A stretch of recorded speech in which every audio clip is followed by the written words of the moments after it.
Hi, and welcome to the Women Reinventing MidLife Summit. My name is Deb Johnston, and like you, I'm in the second half of my life. And that's why I've launched this summit to show you how you can find vitality, purpose, and clarity to thrive after the kids leave home. Today, I'm really excited to introduce to you Schellea Fowler. Now, Shelley is an energetic 50-something-year-old who is passionate about health, beauty, wellness, and happiness. She's dedicated to helping women feel inspired to live their best life now and to embrace their health, their beauty, and their vitality. Now, Shelley's desire to share her knowledge led her to launch the popular YouTube channel Fabulous 50s, which has amassed a huge following over the last 3 years. And Fabulous 50s has been extolled for being the authority in leading a strong and healthy lifestyle over 50. And that's how I first met Shelley after being introduced to her YouTube channel about 12 months ago. Shelley, welcome. I'm so glad you could join us. Thank you so much for having me, and I'm very excited. And hello to all of the audience, all of the ladies out there. Hello. This is going to be a great interview. I've watched so many of your videos. It's good. And I know that you've got a fantastic conversation to share with our audience today. What I'd love you to start with is to share a little bit about your transitional story, because I know that you have an interesting one too, don't you? Yes. Okay. Well, I, like many women, went through a tragic transition.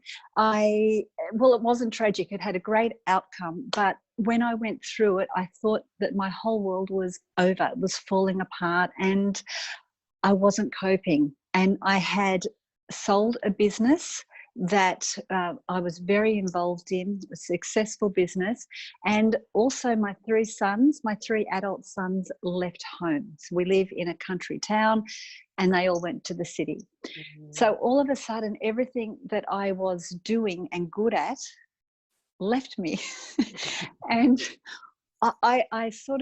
I think I was at a stage in my life where I got everything I wanted because I wasn't having to work.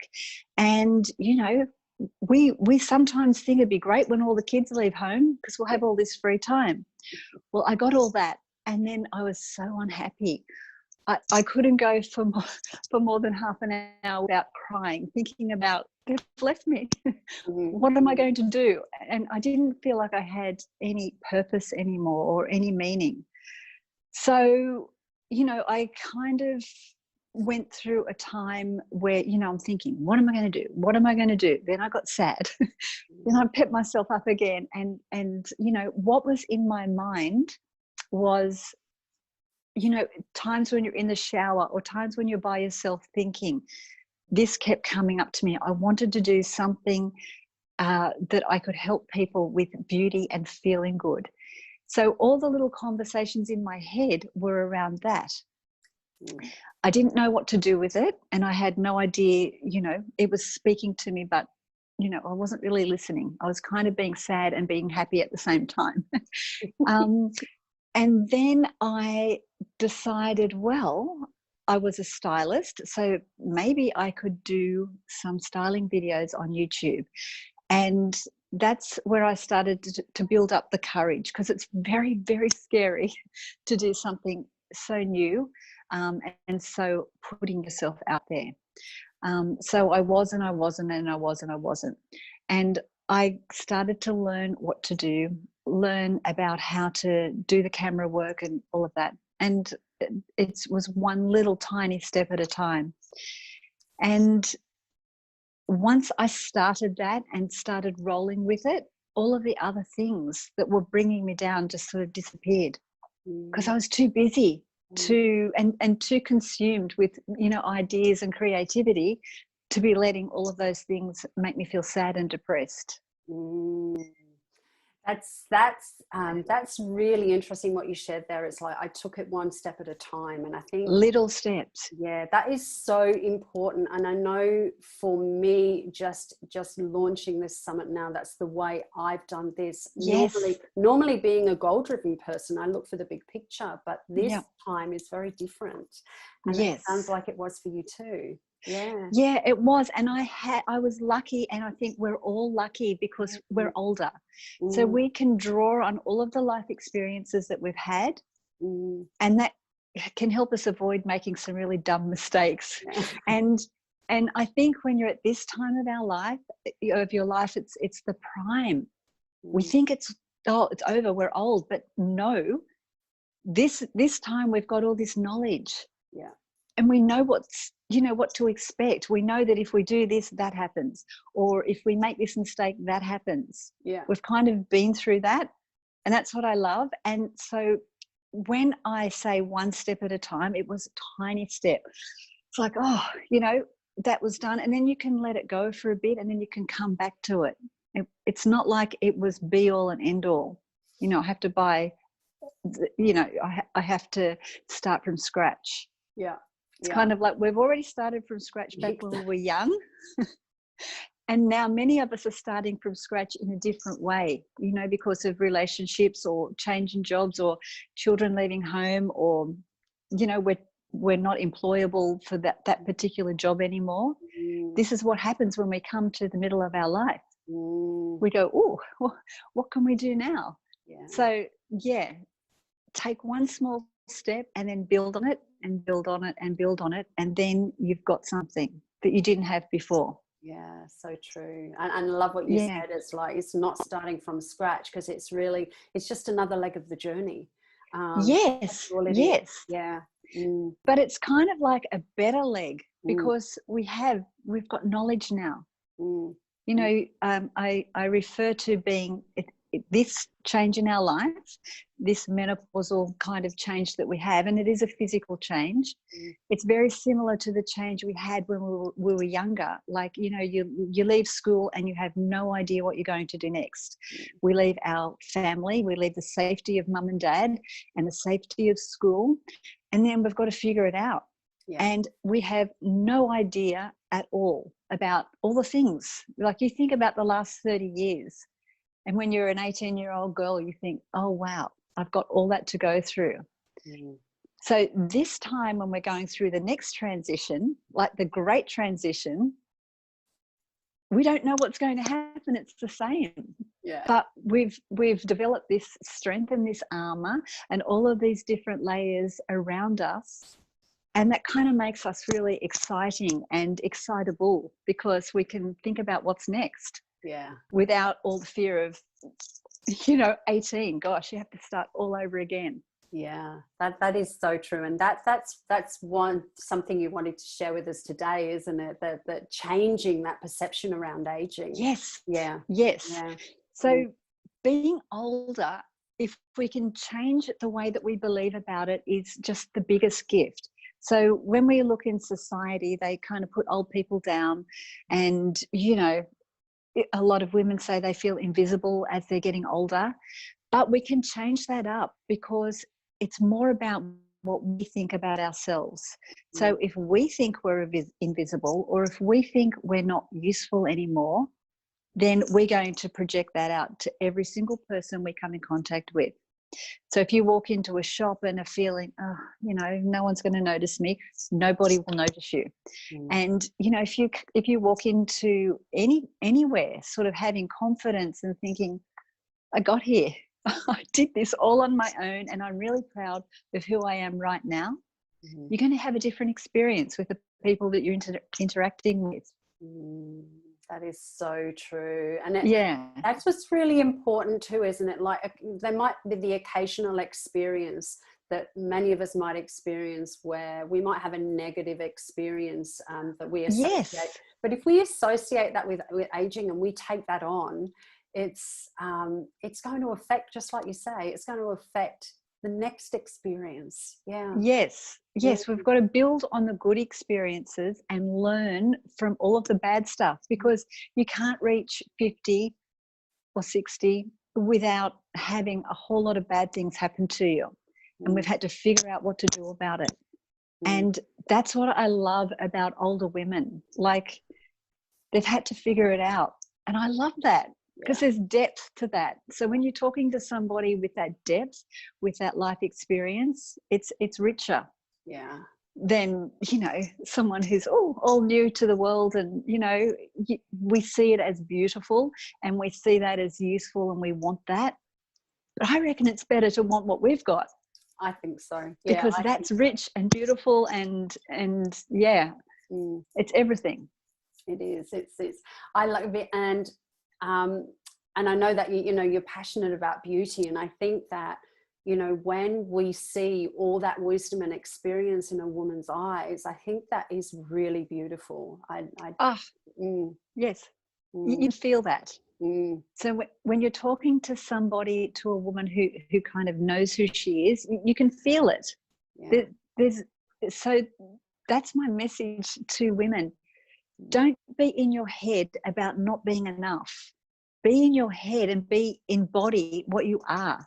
And what you are is somebody who has a very unique set of skills. Only you have them. Nobody else has the knowledge and the skills that you have. And that knowledge and those skills were built based on your life circumstances. So there's only one person on the whole planet who has everything that you have. How good's that? Yeah. Whereas I think when we're younger, we want to be like everybody else. We want to be popular. We want to be, wearing those same clothes as everybody else. But there's no depth in that. Yeah. So as you get older, you realize that what we have is so unique and so special. And then take that, figure out what that special thing is, and then slowly build upon how you can make that more of your essence. And then when you can figure that out, you can just be so excited about getting older instead of beating up on yourself that you've passed a certain date. Absolutely. Yeah, absolutely. I so agree with that. It's so I remember when I turned 50, I remember thinking, oh my God, I'm 50. Yeah. And now I'm more heading to 60 now, but it's kind of like, it's the feeling that you have when you've been in your 50s for a while is you start to really realize what an amazing period of life it is. It's a period of choice, I think. I think it's a decade for us of choice. And I believe 57 is the massive turning point in a woman's life. I haven't got there yet. So I'd like to hear of any of the ladies who have been through that and have. So, hey, I'm looking forward to that. And I love how women contact me and they say, I'm 52 and a half. Or I'm 49 and a half. It's like they're excited about that next little bit. I'm nearly there, I'm nearly there, I'm nearly there. And that's what I really want to promote. Like, it's a good place to be. So let's not, my mother, in fact, spent her whole life not telling people how old she was. She was ashamed of being older. So she would say she was 39.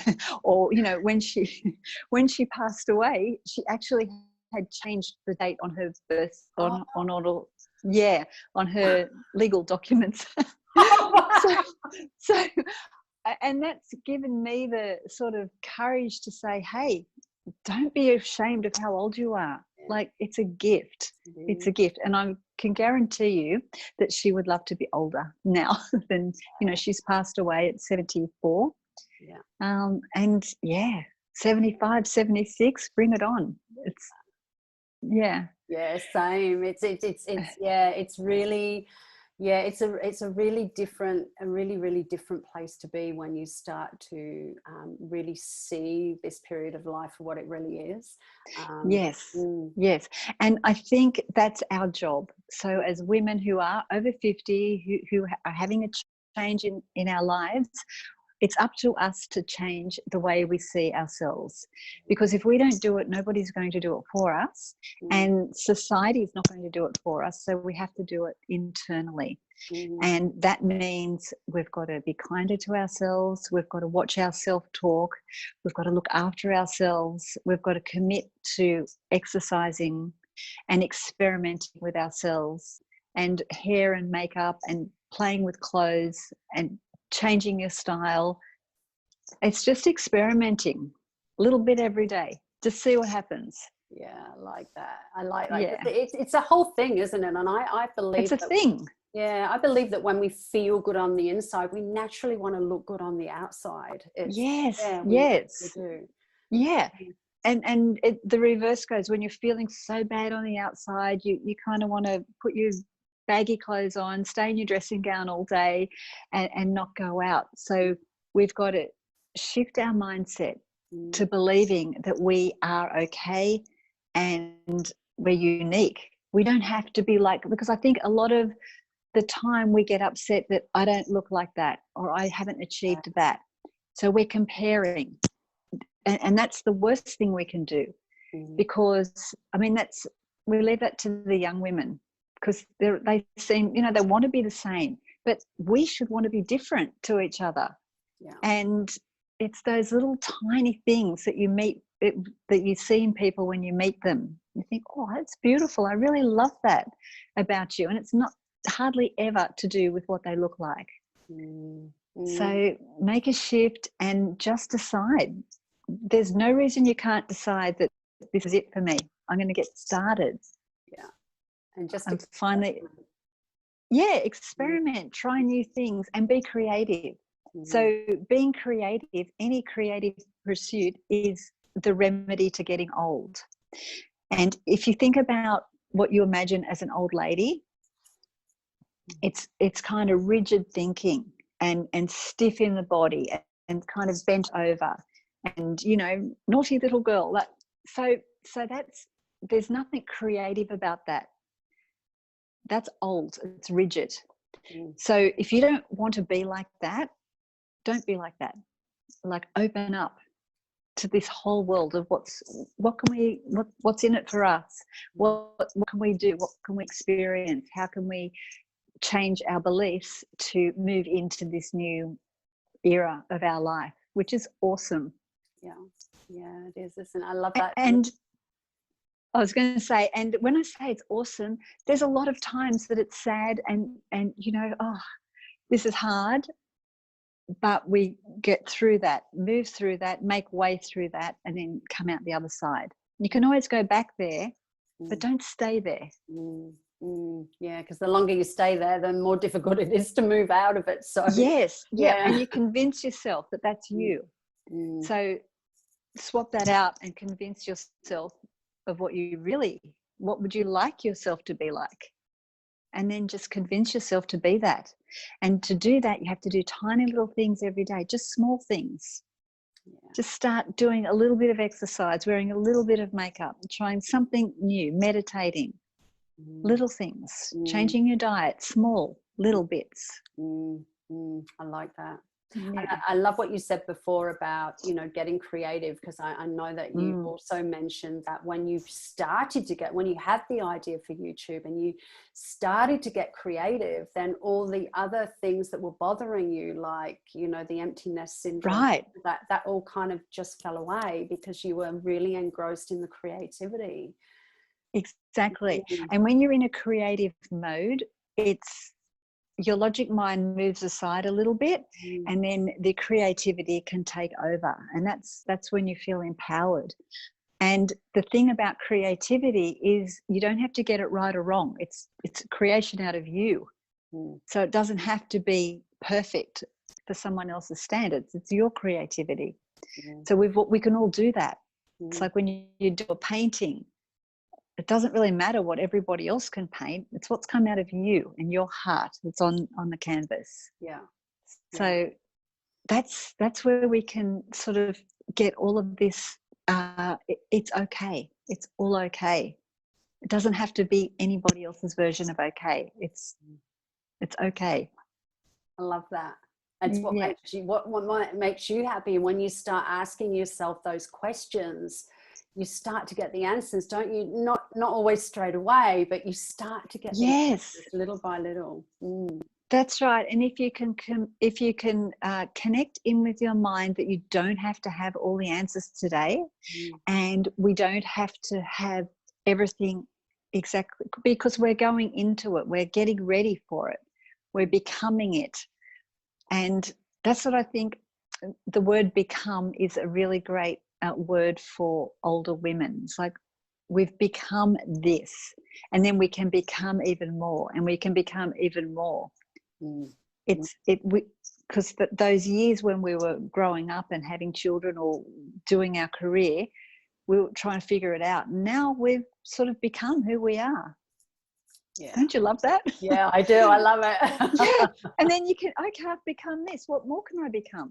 Yeah, exactly. Because it's a continual evolving, isn't it? Yes, yes. Look what I've already done, and look what you've already done. Look what all of us have already done. Yeah. Yeah. You might, and that's where you don't compare. Because based on your life circumstances and your upbringing and your situation, you've become this. Yeah. I love that. Yeah, I do too. Yeah, I do too. And each step of your journey has led you to who you are and where you are now. It's yes. Yeah. Which is the perfect place for you right now. Because you can keep building on that and keep becoming even more. Yeah. Yeah. Do you have any other tips you'd like to share with our audience? Sorry, you were going to say something. Oh, no, that's okay. Tips? Tips or practices or, Yep. I like to say that we don't have to be athletes now, we're over 50, but we do need to become women who exercise every day. And that can be a 5-minute workout or a walk or a stretch, but you've then labeled yourself as someone who's fit and healthy. You're an exerciser. It doesn't have to be a giant, big, 2-hour long workout with heavy weights. It's something that's making you're creating this model for yourself. I'm an exerciser. I do it every day. So yep, that's me. And then another tip is to try something creative, once a day or once a week. So you can say, well, this week I'm going to try something new. I'm going to try wearing something new. I'm going to try wearing red lipstick this week. Just see what happens. I'm uncomfortable about it, but I'm going to try it anyway. Or being creative is learning something. So if you get to the age of 50 and you haven't learned anything new, go and learn something new, something that you really love to think about, and it's something you're thinking about all the time but you haven't allowed yourself to do it. Go and do it.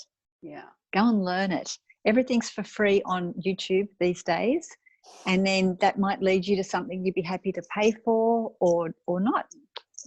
It's entirely up to whatever you love doing. Just decide to do it. So it's being fit and healthy, and if you're feeling bad in your body, do something about it.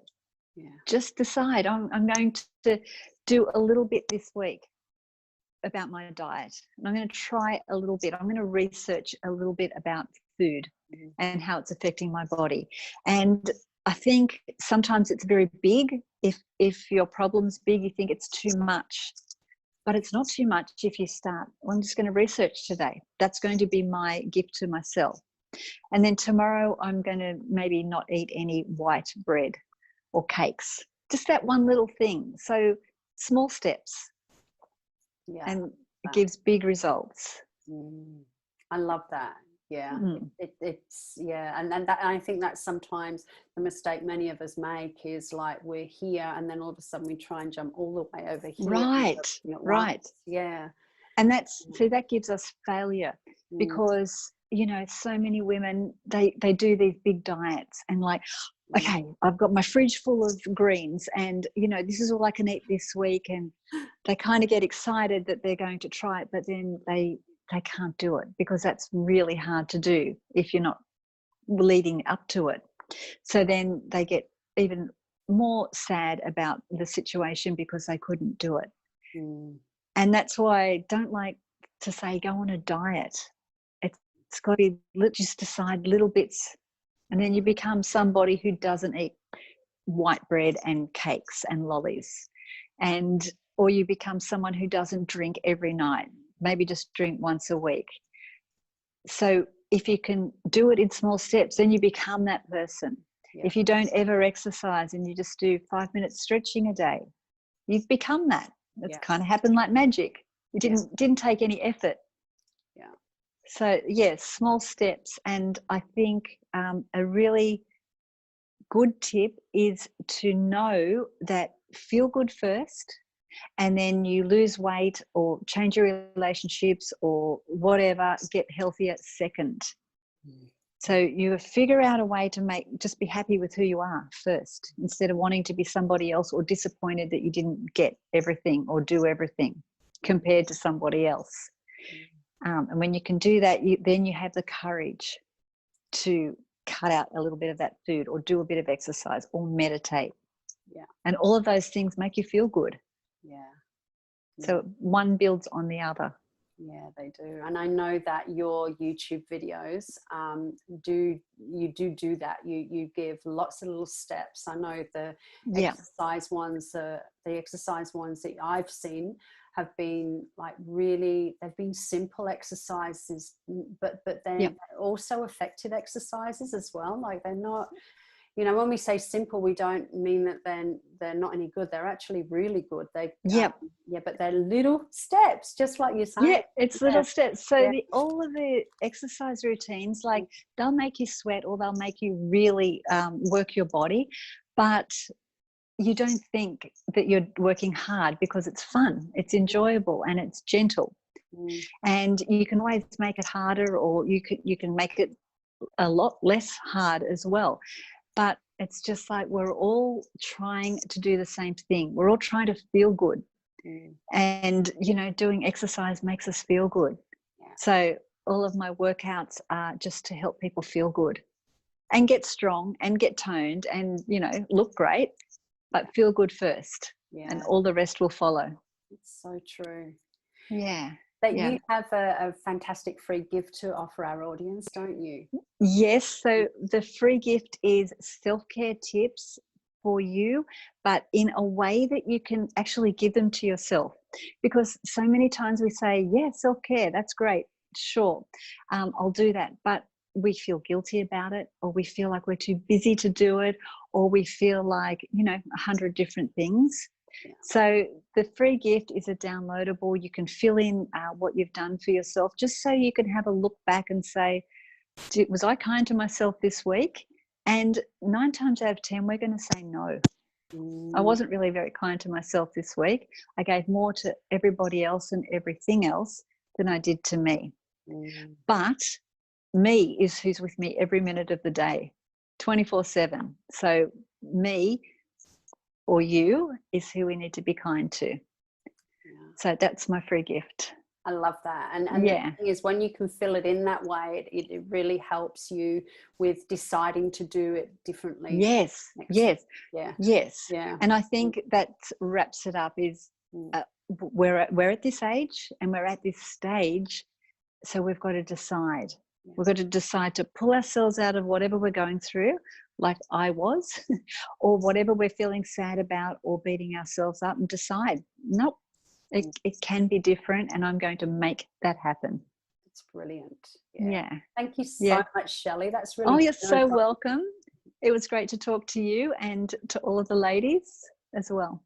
Brilliant. It's been really great. And you can access Shelley's free gift on this page that you're watching the video on now. You just have a look on the link on the page there for a link, and you'll find a link, and just click on that to download the free gift. And you'll also find a link in the email that you received today as well. There'll be a link in there. Again, just click on the link and download the free gift. Fantastic. Thank you. Thank you so much. Thank you. Awesome. Thank you. And thanks to all the ladies who are listening. And I wish everybody a fabulous life. Yeah, beautiful. And thank you everyone for tuning in. And I'm sure that you've enjoyed this interview as much as we have. Keep tuning in for more interviews. Keep looking out for those emails in your inbox. We have more incredible women, midlife women experts who are going to be sharing their expertise with you, talking about mindset, health and well-being, more on health and well-being. What else? We've got wealth, experts speaking on menopause, and lots more. So keep tuning in. Shelley, thank you. Thank you again. Thank you. Okay.